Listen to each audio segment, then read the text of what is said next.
Hello, everybody, and welcome to the CHOP powered by World Bicycle Relief. My name is Jesper Anker, and as always, I'm joined by the funny, the great, and the now 100-kilometer runner, Wesley Salzberger. How you doing, Wes? I'm good, mate. Good. I've recovered and I'm ready to get underway for tonight. Looks like we're going to have a fair few competitors. Ben was saying that he had over, I think, 190 registered. So looks like more and more are dropping in as we speak. And looking at that, so it's developed into categories. You got the A's, the B's, the C's, and the D's. We have about 65 members in the C category, 52 in the B, and 37 in the A's. Before we dive into all what's happening with the CHOP, because it's a bit of a different race format to the Kiss E-Grid that we broadcast on Tuesdays, I just want to apologize for this setup. You know, I'm always like all immersed into the volcano, sitting there in the studio, but it is my sister's graduation back home in Denmark, so I took a ferry, I took a plane, I took a train, I took a boat, and I had to come home. And the only thing missing is unfortunately the volcano, but I hope you can live with it because we just had to show you the awesome CHOP powered by World Bicycle Leaf and organized by Ben Gove. Wes, you like the CHOP. What is the CHOP? The CHOP is pretty much how I got started in cycling. I went along to a club race. So most people in Australia will be very familiar with getting involved in cycling. You go see your local club and you want to have a race. So with that, you'll go along and they'll actually say, okay, what level do you think you're at? What's your fitness? Obviously taking your age account, and then they'll sort of have a guess with you at what grade you should be in. So the riders tonight are doing that themselves. And most of them are very honest with that as well. So, you know, I might be a C grade rider. So that means that I'll start off at X amount of time and follow through the groups behind will start as a graded handicap. So each group will go off, so D grade will obviously go off first, and then a certain amount of time, then C grade, and then B grade, and then A grade will go off last. So essentially it means that anyone can race and be competitive to try and win the actual overall race in the event. So working together with your grade and making sure that that you're strong as a unit is part of this as well. So it encourages community and teamwork, and then also you have the chance, yes, to win the race overall. And every group has got a designated ride leader. For the A's, it's Keith Leonard. For the B's, I'm not sure, but for the C's, I believe it's Ben Gove.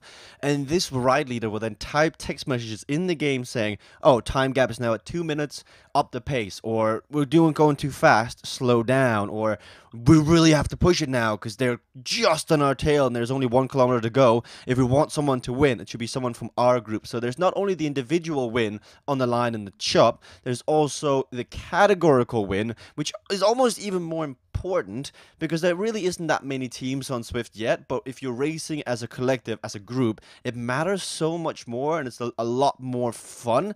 I remember the first CHOP race that we commentated on together, Wes. It was actually won by race organizer Ben Gove, but it was a C-Cat racer who won the race overall, which never happens. That's pretty cool though, isn't it, Wes? And it's pretty cool that that anyone, no matter what ability, are able to try and win the race. So that's where I think this race obviously is very different in the aspects to a lot of the other races on Zwift. So it does have that sense of anyone can enter in the CHOP and win. So that's the other aspect to it, and some of the riders obviously getting in, like, we've got Ollie Jones in A grade here. So Yeah. you've got the Zwift Academy winner, and we've got some firepower. And for the other D grade racers to be able to actually try and win and challenge themselves against these professional cyclists is something pretty special. Having Ollie Jones on the start line, having Jeffrey Keel, having the Adam Webbs, the Kim Littles, like this is again Swift royalty. I mean, being from down under and seeing Ollie Jones on the start list, I'm pretty sure some of these A category riders, they know they're in for a hell of a workout tonight as they enter this job race. And as we're getting into the winter, West, I just wanted to ask you guys down under, what does it feel like to have poor weather? Because right now in Denmark, it's almost 30 degrees every day for the next 5 days. What's it like in Tassie? In Tassie, it's not tropical, that's for sure. It isn't a tropical island. It is underneath Tassie. You have Antarctica, so that can give you a sense of what it's like down there in winter. But yeah, it's obviously with people jumping on with the weather being cold, but the community have held strong throughout the year as well. So they see it as a good training tool throughout the week as well for the weekend warrior racing. And shout out to Kim Little out there because I know he's tuning in and watching this right now. As there's about a minute to go as the A races are about to get underway.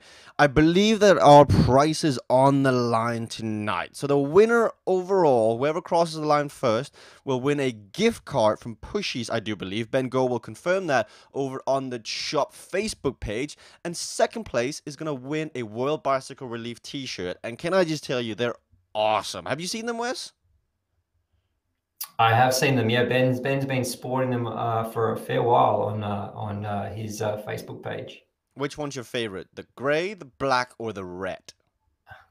I like the grey with the red writing. Yeah, the grey and the red.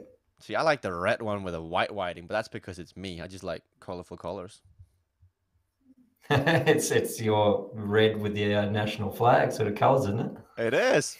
Oh, wait, who didn't go through to the quarterfinals of the World Cup? Oh, Australia, but Denmark did. 18 seconds to go until the chop gets underway.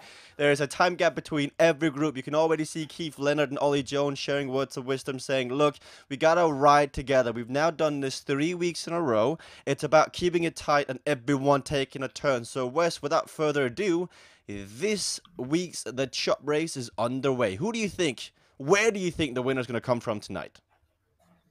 I think that A grade have got a good number here. If they work together well, they may have a chance of getting up tonight. 30 odd riders in the group here. A couple of WP Taz boys in there. Josh Wilson, who was very strong with attacks in the E-Crit race on Tuesday night stream. So we've got some good firepower here, and obviously with Ollie Jones in there as well. Kim Little, is a very, very strong rider and has featured a lot in the CVR races. So it's great to see that they're building numbers here in A grade, but obviously C grade with 50 odd, was it in the group? Yes, I correct. guess it depends. 65 actually. 65, yeah, that's a fair number. I guess it depends on the dynamics of the group, of whether that's almost too big and then some people don't do as much work as they probably could, or whether some people are trying to stretch the group too much and you get a bit of that yo-yoing effect. So it'd be interesting to see whether they can smooth it out. That will come down to the ride leader for that group that can sort of pull rank and sort of control that. I see your friend Bagshaw's in here in the C category. Who is he? Yeah, so that's Tony Bagshaw. Tony Bagshaw is from Launceston in Tasmania, and he's been one of the drivers to really try and boost the numbers for his group in D grade. So he's been rallying on Facebook and getting more people involved. So he has a chance of staying away, and it's great to see Tony in here each week and building the race up and letting people know about this race. Also got James McKee in there, also from Tassie. So a few lads in there from the Wolfpack Taz. Wait, this is the D category? I've never seen a race on Swift with this many D category riders. What? That's insane, Wes. Yeah, and that's a fair bit to do with the community, Jasper. That's the great thing about this race is that everyone wants their group to try and win, so they need more numbers and more people to work together. So great to see that Tony sort of led the charge on that. We see M Sullivan here. I think that's Michael Sullivan from the Wolfpack Taz group. So a fair few guys in there from Tassie rallying it up, but I'm sure the numbers will keep growing for D grade. So they went off first. They were the first category to go off. They're about 7 kilometers into tonight's 27-kilometer long race. And if I believe this number is correct, it says that there are 30 D riders on the start line. That just speaks volume to the attraction of the chop. Like, I think it's almost fair to say that the chop is probably the hottest race on Swift right now. It's the new kid on the block. It's the one everyone wants to be. As we're in the B category, that's got 40 riders. It's so hot right now. I haven't heard that one for a while, Jess. But you sound like you're about to break into song with the Spice Girls. It's been a while, man. It's been a while since we've had a good song. It has been. We haven't had a song since Here Comes Johnny, I think, from the E-Crit last year. Oh, shame on us, man. Shame on us. We've been slacking. So, we're back with the C grade here now by the looks of it. This is the B category. Yep.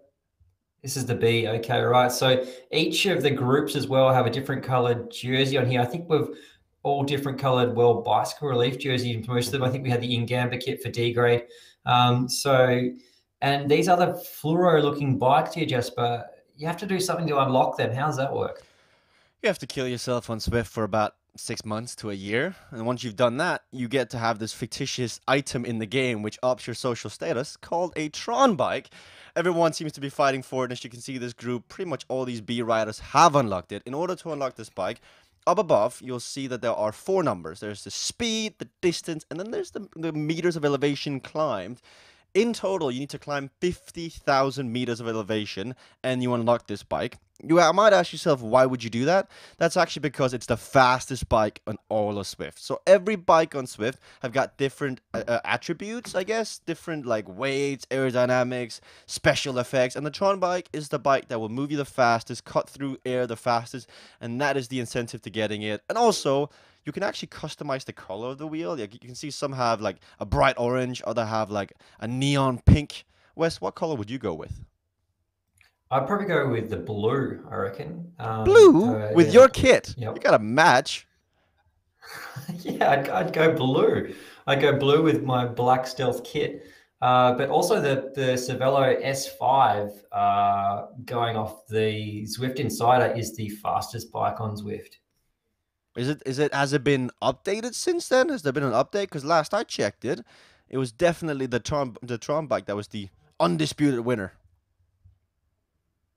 Well, we'll have to confirm on that. I don't like to be wrong, but I think it is the Cervelo S5, but I will go with Jasper Anchor on this one. Probably is the Tron bike because it does require a lot of work. Also, to unlock the Cervelo S5, you have to ride the distance across America, which is 5,000 odd kilometers. So It's either not Who way, Wants they to are Be a both. Millionaire, Wes, but you can ask the spectators. We can ask the spectators. So let us know in the comments. We'll get comments now through from the race organizer himself, Ben Gove. So Ben is saying his first time racing on a Neo tonight. So Oh, he has changed over. He was using a kicker and now he's on a Neo.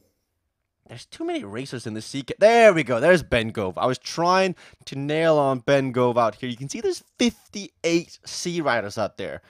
Like, 58 riders, and they're all working together. The beautiful thing about the chop race is that you can never let up. Everybody has Mhm. got everyone's got a reason to chase on. Everyone's got a reason to work together. In a normal Swift race, when it's just you that matters, what you see all the time is that riders sit in, they wait because they've got a sprint. They don't have that luxury in the CHOP powered by WBR. In this race, if you don't work with the rest, you won't even be within a shot to sprint at the end, Wes.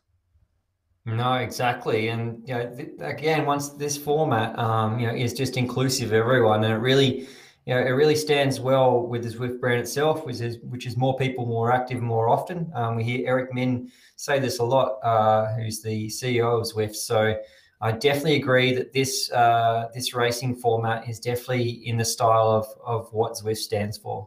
Wait, Eric Min's the CEO? I thought you were, Wes. Maybe down under, mate. Maybe down under.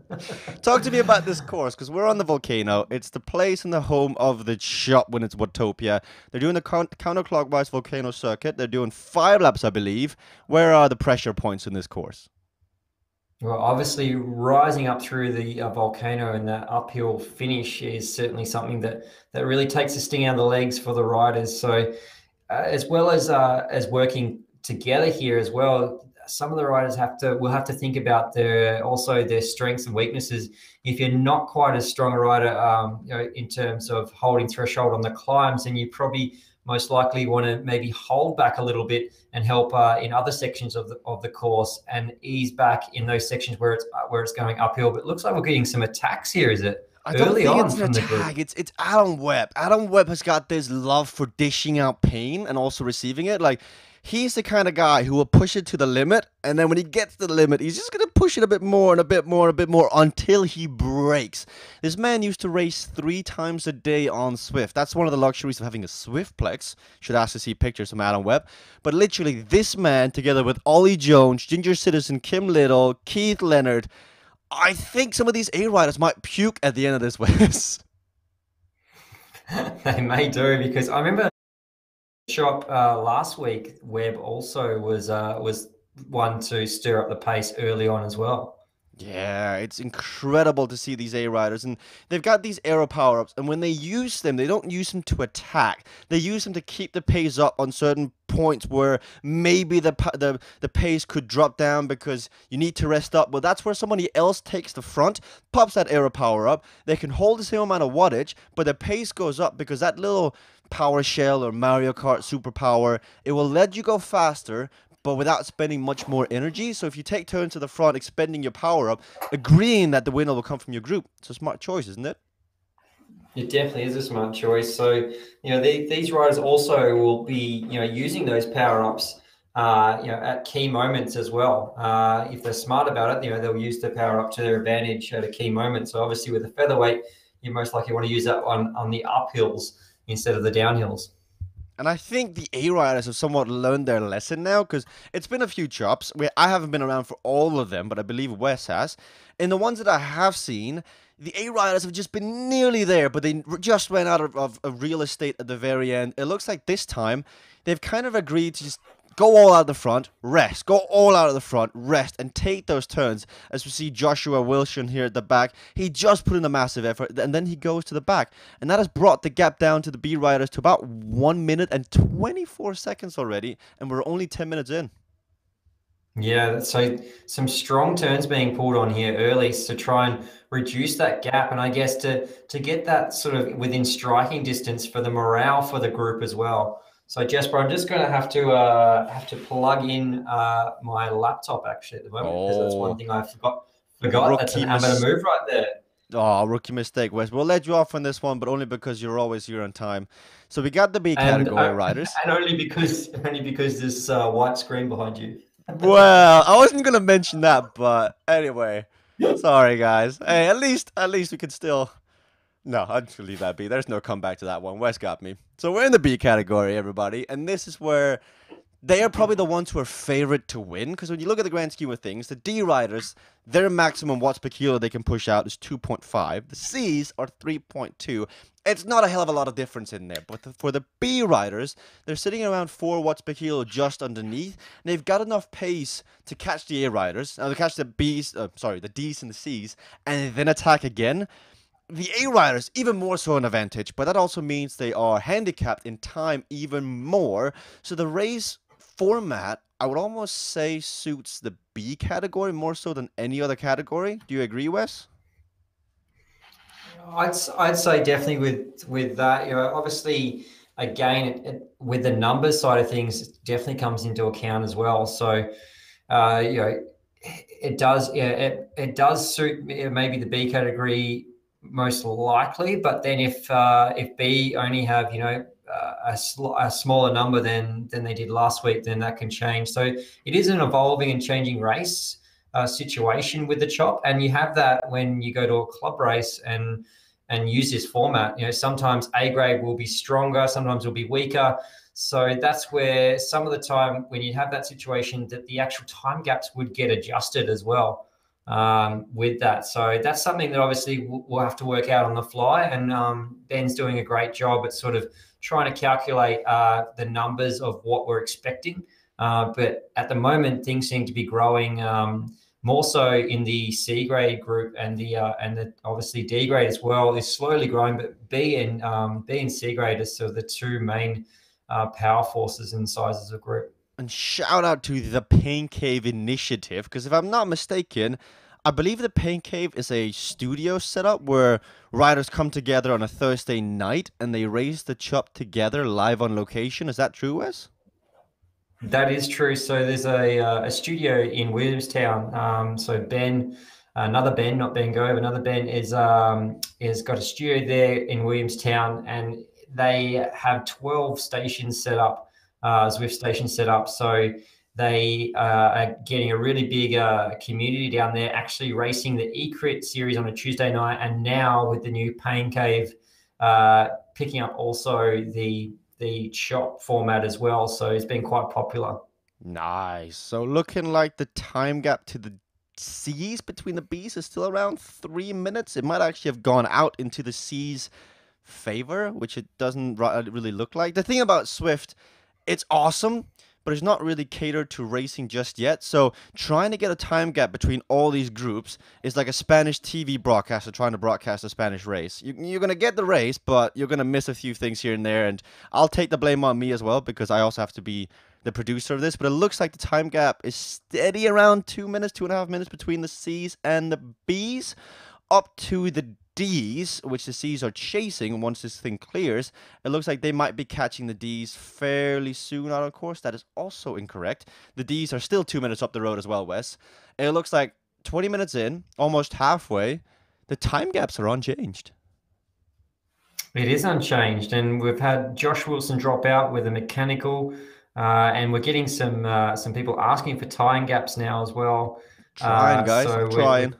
we're, we're doing our best with that.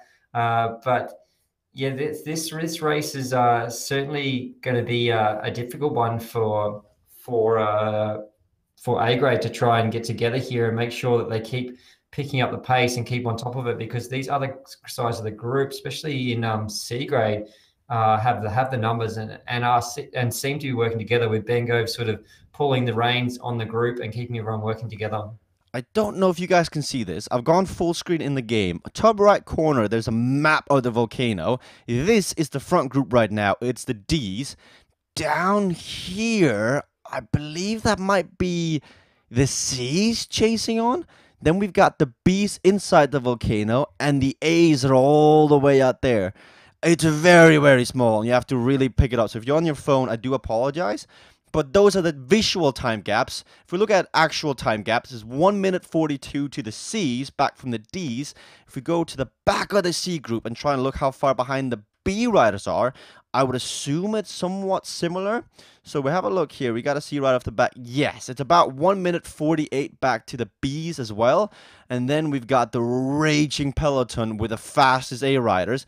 And they are about 40 seconds away from the B riders. If anyone's going to win this, it looks like the A's could actually catch the C's and the D's. Wow, I wouldn't have expected the A's to be that close so soon. So they really are putting the power down here. And we see 400 odd watts being applied on the front here now. So watching Kim Little with that heart rate now of 160 and 90 RPM and over that 400 watts. So still a fair bit of wiggle room there for Kim Little, unless he's got a low heart rate. From memory, I think his max is around the 180s. Yeah, about 175, low, highest at 170s. Keith Leonard, by the way, typed in the chat. Sorry, guys, I just knocked out a contact lens. I'm half blind. Good luck.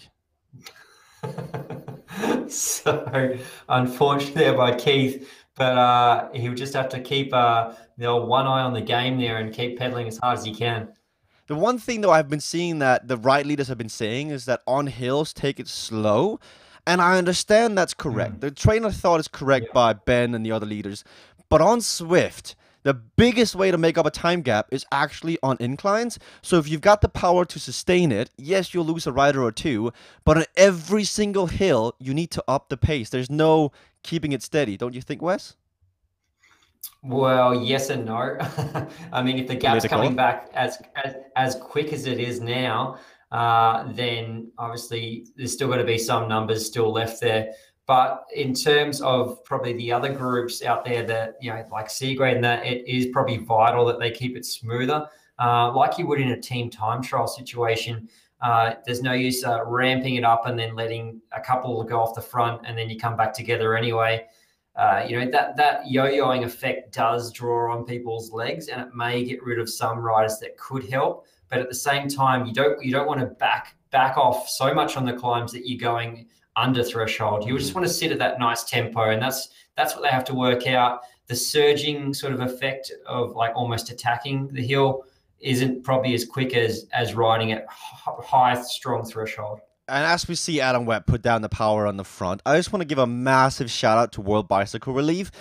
Not only are they broadcasting and sponsoring this race, but World Bicycle Relief has been there since like day one of Swift West, like back in the Buffalo Bike days. There's always World Bicycle Relief Day in November, where this smock keeps doing stupid things.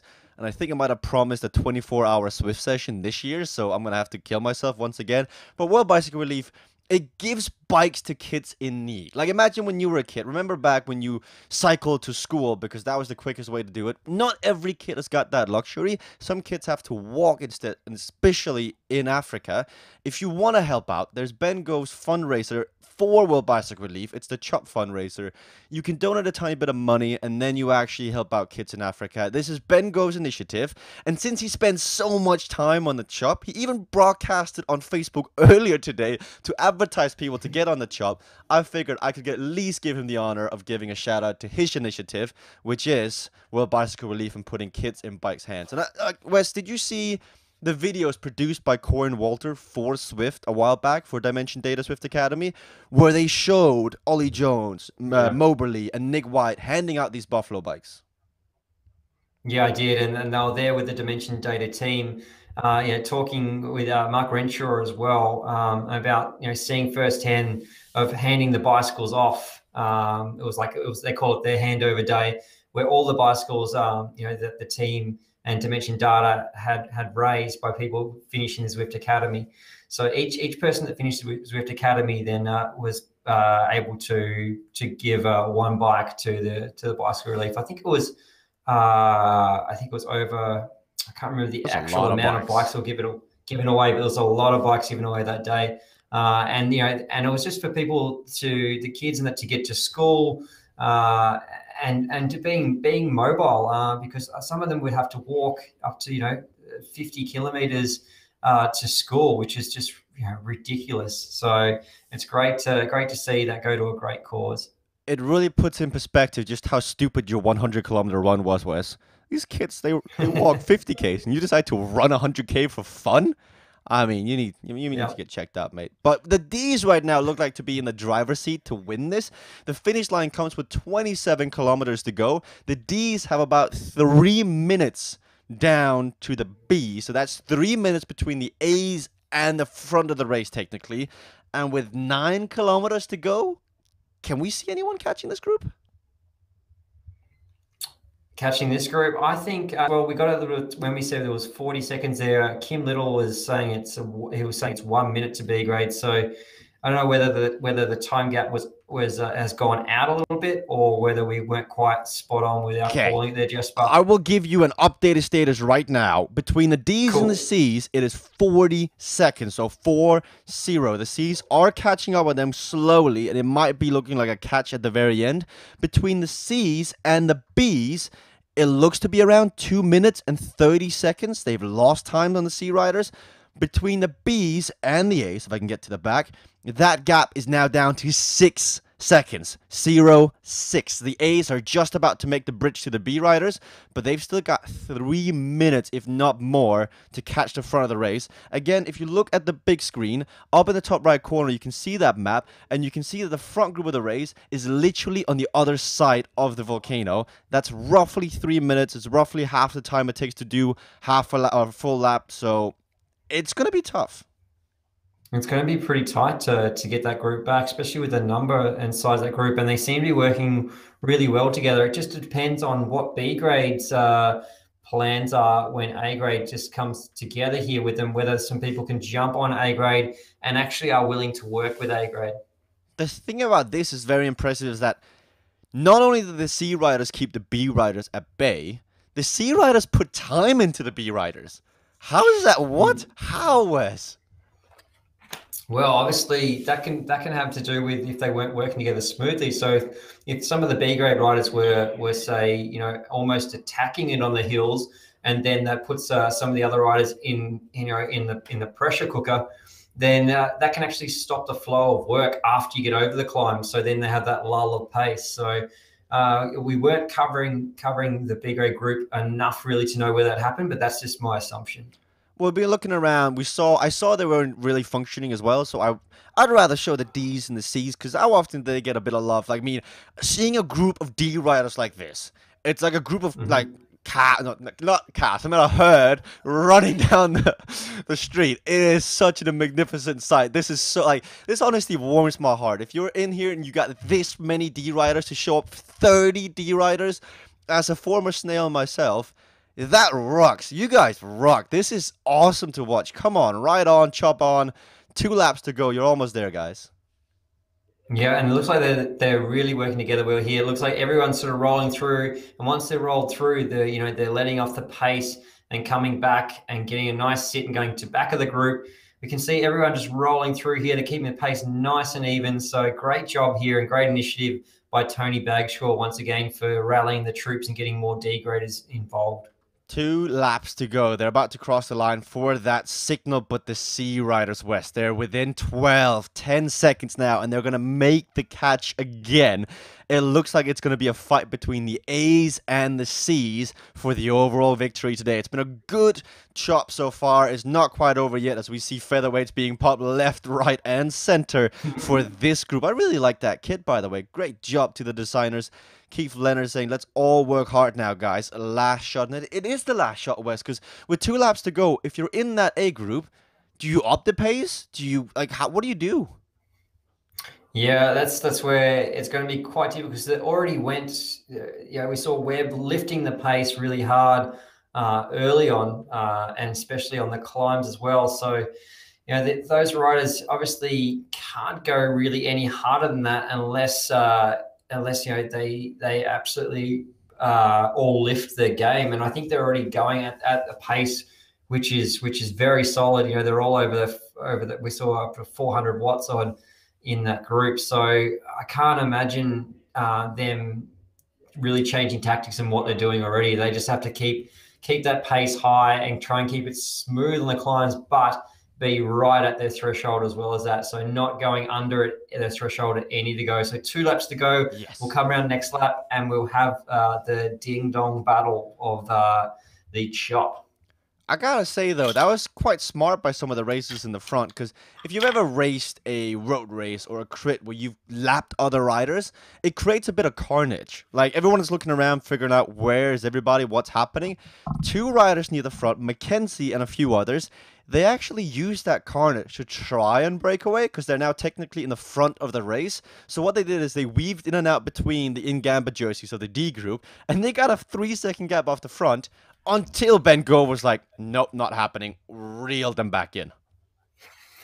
Pretty much, that's how it works.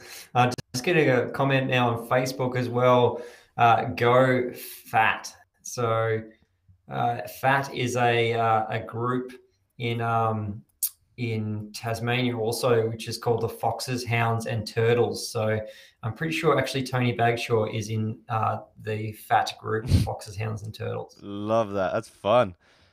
Back with the A group again. If you can see the top right corner, if you got your binoculars, your magnifying glass, the lead of the race now, the C group is up there. We can see that the A group is gaining time, but with roughly 8 kilometers to go, can they catch him? It's Kim Little, Ross Crowder, Keith Leonard, Ollie Jones, Adam Webb, and I also think James Hodges is in here. It's a really strong group, and Wes, just if we look forward, if we allow ourselves to daydream for a second, imagine a month from now with the chop. You have 100 riders in the A category, 200 riders in the B category, 250 in the C category.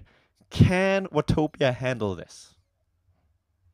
Well, it's certainly going to be. Hopefully we'll get some extra tools for the broadcasting because with that amount of riders, it would be very difficult to try and do that. So, as it grows, it's gonna change the format of the race. That's where maybe there already is a couple other options as well because the chop was on this morning at 6 o'clock as well. Obviously, the broadcast is where it is at because you can get the shout outs and actually watch it back later as well to see what happened in the race. So I'm sure that as this grows, so will the other options of how we structure the format of the stream.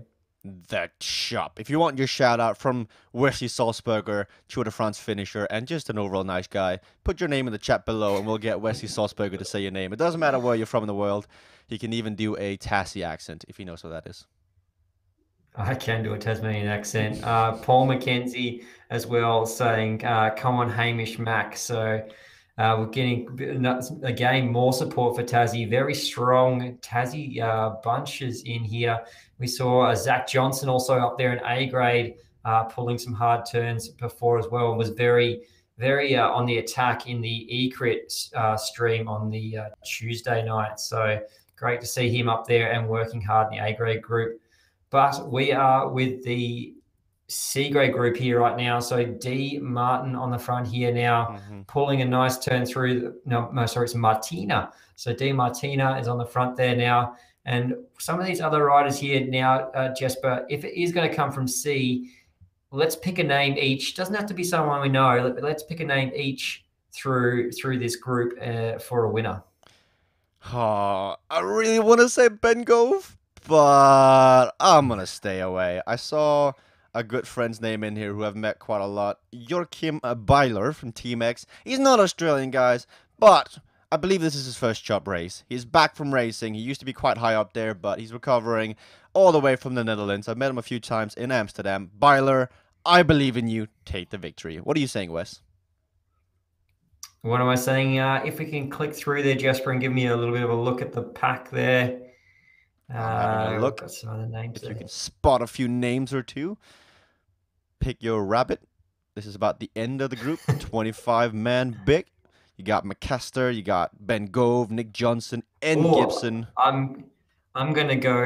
I saw a nailer there. Is there a nailer there? I saw a nailer. Oh, there's a massive group. There's probably a nailer in here. I thought I saw a nailer down there. So if it is, I think that'd be Andy Naylor. So Andy Naylor is with Spin Labs. So Spin Labs also have a bit of a setup with Zwift as well, and getting some of the racing for the eCrit and also the CHOP. So if I am correct, if I did see a nailer in there, I'm going to say Wait, is this the finish line? Is this really the last lap? They're sprinting like it's the last lap. This could actually be, I could have the math incorrect. It's said 27 kilometers long, but we're seeing a sprint for it right now, actually. Sterney's going for it, and also Byler. Was that it, ladies and gentlemen? It could have been. Sprinted over the line, and it looks like they're all... what? It said 27 kilometers. We're below that. I figured it was more. The countdown, they've all sprinted. Yeah. They've all gone for it, Wes. The CHOP is messing with my mind, everybody. Yeah, it was as 27K event, but that was under. That was at 25. Oh. So that was the sprint finish there. So we have missed it there, Jesper. No, so, and now I'm stuck on B Forster. No. Bring me back. Oh, we got the Swift mobile app out, guys. Quickly, see if we can find them.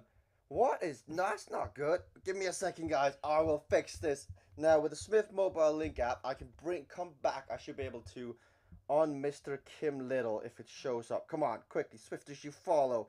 Near me. Come on, Swift mobile link up app. Let's bring it back down.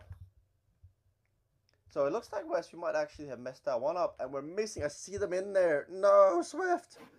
Why are you doing this to me? Oh, we can see them in there, but we're stuck on Jay Stewart. No. Anyway, I guess we can cover that finish. We messed it up. My bad, everybody. I don't know how I got thrown onto B Foster going up the hill. The A riders have just crossed the line. That was the sprint. I dugly miss Swift Power. I really wanted to come back. Please, everybody, can we have Swift Power back? It makes commentating a lot easier. I believe Sterney won in front of Dempster, and then further down we saw Ben Gove. So there is prizes on the line. Wes, I'm going to take another one for the team. Not only do I have a white screen behind me, I managed to completely mess that finish up, guys. Never mind, Jesper. That's all part of it. I guess we are in the E group today, and we are definitely eliminated from the race. But great job, everyone. We had a great race regardless of that little bit of a hiccup, but good to see the numbers increasing for this race. And we'd like to also give a big shout out to Ben for putting this together. And we will see you next week for the CHOP. Thanks, everybody. Have fun. Best race on the planet. CHOP. Bye.